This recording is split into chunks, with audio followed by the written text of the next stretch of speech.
Bonjour à tous, je me présente, je m'appelle Thierry L'Aquitaine. Je suis le président de l'association Circolab et le directeur de l'investissement responsable d'AEW. Alors on intervient aujourd'hui pour vous faire une présentation brève de l'association, ainsi qu'une présentation de deux labels qu'on a lancés sur le réemploi.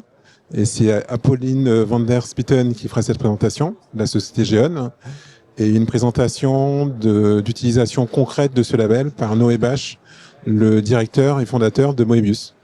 C'est ça. Voilà. Alors je vais commencer par la présentation de l'association. Donc c'est une association qui œuvre dans le secteur de l'immobilier. Et vous voyez une représentation de quelques-uns de ses membres, dont essentiellement des sociétés de l'immobilier et du bâtiment, que ce soit des industriels, des bureaux d'études, des maîtres d'œuvre, des experts, des propriétaires d'immeubles, dont AEW. Vous avez un certain nombre de foncières, dont Covea, dont Alliance et autres, et aussi des associations qui sont membres. Vous avez l'OID, l'Observatoire de l'immobilier durable, l'ORE, etc., etc. Alors, l'objectif de cette association, c'est de promouvoir l'économie circulaire dans le bâtiment, et notamment le réemploi. Vous voyez ici un peu une fresque historique. L'association a démarré en 2016.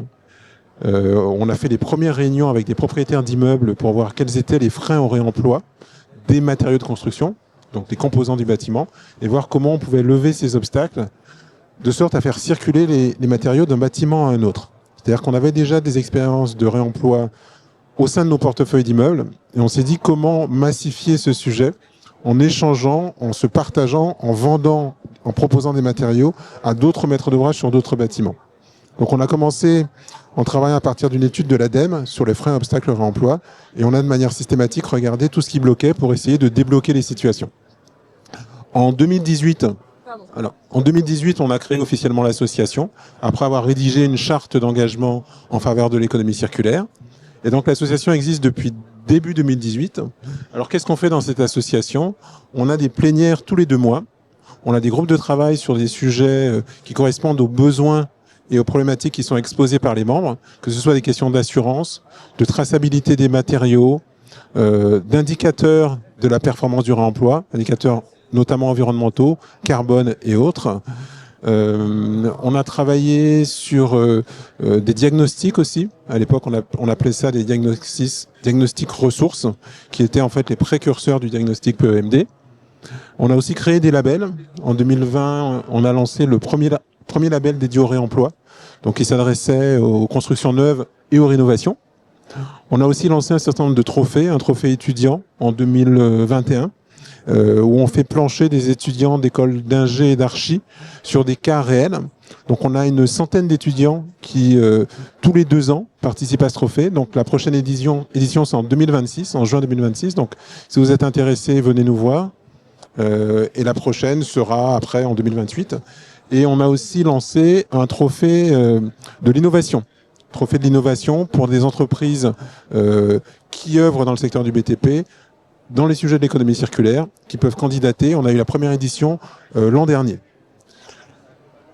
Voilà. Alors nos objectifs, créer des outils opérationnels au service notamment des membres, mais pas que. Vous verrez sur notre site internet, je vous invite à aller le voir, le site de Circolab. Il y a énormément de ressources et d'outils qui sont disponibles.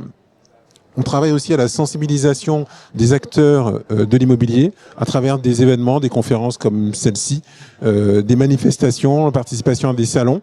Et on fait intervenir des orateurs ou des spécialistes sur ces sujets. Et oui, on partage les meilleures pratiques. Lors des plénières, on a des présentations d'entreprises qui sont avancées sur ces sujets, de réalisation exemplaire. Il y a des visites de sites, visites d'immeubles qui ont eu recours à l'économie circulaire hors emploi. Alors, actuellement, plus de 60 entreprises. Je vous ai parlé des groupes de travail. On a déjà 11 groupes de travail qu'on a menés. Il y en a 5 en cours. Pour devenir membre, il faut signer une charte d'engagement et participer aux travaux, aux réflexions de l'association. On a créé un grand nombre d'outils. Donc vous avez la liste ici. On a aussi travaillé sur le BIM et réemploi. Tout ça, c'est en open source. Et on a créé 2 labels. Donc un label sur les travaux et un label sur l'exploitation qu'Apolline va vous présenter tout à l'heure. Promotion du réemploi. Bon, ça, je vous en ai parlé. C'est le forum de l'innovation le forum pour les étudiants et nos plénières. Et on a aussi une conférence d'automne où on invite en général un orateur un peu décalé pour prendre un peu de recul par rapport au sujet. Voilà, je pense que c'est à peu près tout. Bon, là, vous avez des exemples de plénières. C'est pas très... Pareil, là, vous avez des exemples de groupes de travail qu'on a menés sur l'innovation, sur l'assurabilité, sur l'exploitation, sur le calcul des impacts dont j'ai parlé tout à l'heure. Donc voilà, pas mal de sujets. Bon, c'est pas la peine qu'on perd trop de temps là-dessus. Je vais surtout vous laisser du temps pour pouvoir vous exprimer. Donc je vous laisse la parole. Apolline. Merci. Donc moi, je vais vous présenter, comme l'a dit Thierry, les labels Circolab. Le premier sur la construction et le deuxième sur l'exploitation. Le premier label qu'on a créé chez Circolab, c'est le label Circolab Construction Rénovation, qui est un label unique. Je veux bien, ouais, s'il te plaît. Qui est un label unique dédié au réemploi. Le but du label, c'est d'être un outil simple, concret et didactique qui va aider l'ensemble des acteurs du projet à cadrer la démarche, à la fois méthodologiquement, mais aussi en termes de définition d'objectifs. On peut avoir 5 niveaux de performance sur tout type de bâtiment ou tout groupement de bâtiments. Ça marche aussi sur plusieurs bâtiments, quelle que soit leur typologie, du logement, du résidentiel, de l'enseignement. On a un petit peu de tout au sein du projet. Et voilà, donc neuf et rénovation. Donc depuis mars 2024, on a une version 2 du label qui est parue, qui en plus du réemploi, intègre également l'éco-conception, c'est-à-dire concevoir les bâtiments pour qu'ils soient mieux réemployables dans le futur. Tu peux passer. Donc le label Circolab a été mené et testé sur 5 opérations pilotes. Depuis, on a 14 opérations labellisées en phase réalisation, dont 11 sur la V1 et 6 en cours sur de labellisation V2 parce qu'il vient de sortir et les projets de bâtiments mettent toujours entre 3-4 ans, donc ça prend toujours un petit peu de temps avant de sortir. Et on peut également délivrer des certificats en phase de conception pour bien cadrer la démarche à chaque étape du projet, que ce soit à la naissance du projet, au programme, en conception, en chantier et en livraison. Par exemple, vous avez ici 3 bâtiments qui ont reçu le label Circolab. Le premier qui a un label qui a reçu le certificat phase conception de la V2, donc qui intègre des éléments d'éco-conception, en plus du réemploi de plus de 10 000 m² de faux plancher, de chemin de câble, de luminaires, etc. Qui est un grand bâtiment de bureau. Si vous voyez la gare Montparnasse, c'est un bâtiment qui est au-dessus des rails. Vous avez également une des premières opérations qui a été terminée, labellisée, parce qu'on a des opérations qui ont mis plus de temps que celle-ci avant d'être terminées, livrées. C'est le bâtiment Topaz en 2022 et qui lui a vraiment testé le label officiellement en dehors d'un projet pilote, avec notamment plus de 1600 m² de moquettes réemployées. Voilà, on était à 5% de réemploi à peu près. Et donc un dernier projet, donc en dehors de l'Île-de-France à Toulouse, c'est le projet Horizon qui est sur des logements, qui lui est en fin de labellisation et vient d'être livré, et qui pareil cherche à réemployer un certain nombre de matériaux au sein de logements. Pour accompagner donc les acteurs à intégrer cette démarche de réemploi, on a un certain nombre d'outils méthodologiques, d'outils pratiques, en plus de l'outil d'évaluation bien sûr. Ces outils, ce sont pas mal de trames, en fait, d'annexes qui vont permettre à la maîtrise d'ouvrage de bien maîtriser son sujet et à l'ensemble des acteurs, notamment les entreprises travaux, à pouvoir bien intégrer ces pratiques dans leur construction. Et le petit truc en plus, tu peux passer la slide, c'est qu'on a développé une méthodologie de calcul des impacts du réemploi, qui n'est pas zéro, comme pour les RE 2020, mais qui est une estimation des impacts environnementaux liés au reconditionnement, que l'on compare sur un bâtiment plein de réemploi, que l'on compare à un bâtiment équivalent, mais avec des matériaux neufs. Ce qui nous permet, sur 5 indicateurs que sont le carbone, la ressource, l'énergie, l'eau et les déchets, d'avoir une vision à peu près globale de l'économie circulaire et des gains liés à l'économie circulaire qui ont été mis en œuvre sur le projet. Donc par exemple, là sur les 11 opérations finies, terminées, livrées sur label Circolab, on a réussi l'ensemble des économies carbone qui ont été faites sur l'ensemble de ces projets. Ça représente l'équivalent de 564 trajets Paris-New York en avion, ce qui est quand même énorme. On a également pas mal de piscines olympiques d'eau économisées, un certain nombre de trajets Paris-Londres en TGV économisés en termes d'électricité également. Et si vous regardez à la gauche, donc votre droite, vous verrez à l'échelle d'un projet type qui est en gros un bâtiment tertiaire chez nous, que 5 lots architecturaux et techniques représentent plus de 50% des gains environnementaux sur le projet, dans ce cas-ci, du gain carbone. On passe maintenant au label exploitation. Le label exploitation, il a pour but de continuer l'intégration du réemploi au sein de la vie d'un bâtiment, parce qu'on ne le rénove pas tous les ans. Par contre, on l'exploite tous les ans. Et donc le but du label exploitation, c'est de continuer à donner un cadre méthodologique à l'intégration d'une démarche de réemploi au sein de l'exploitation. Donc évidemment, c'est un label qui est sur plusieurs années, puisqu'il sert à montrer à l'amélioration continue du bâtiment en termes d'exploitation. Pour ça, on va définir tout un ensemble de périmètres à la fois techniques, est-ce que je regarde le multitechnique plus les espaces verts, plus éventuellement la restauration. Donc tout ce qui est l'entretien, la maintenance qui seront faites sur ce bâtiment, avec l'inventaire des produits de construction et des équipements qui sont présents et qui seront rénovés ou entretenus ou maintenus. Je vais pouvoir définir des objectifs et qui, grâce à l'exploitation, je vais pouvoir suivre et tracer les pratiques et pouvoir ainsi suivre les objectifs et montrer l'évolution de la performance d'intégration du réemploi et de l'économie circulaire au sein de mon bâti.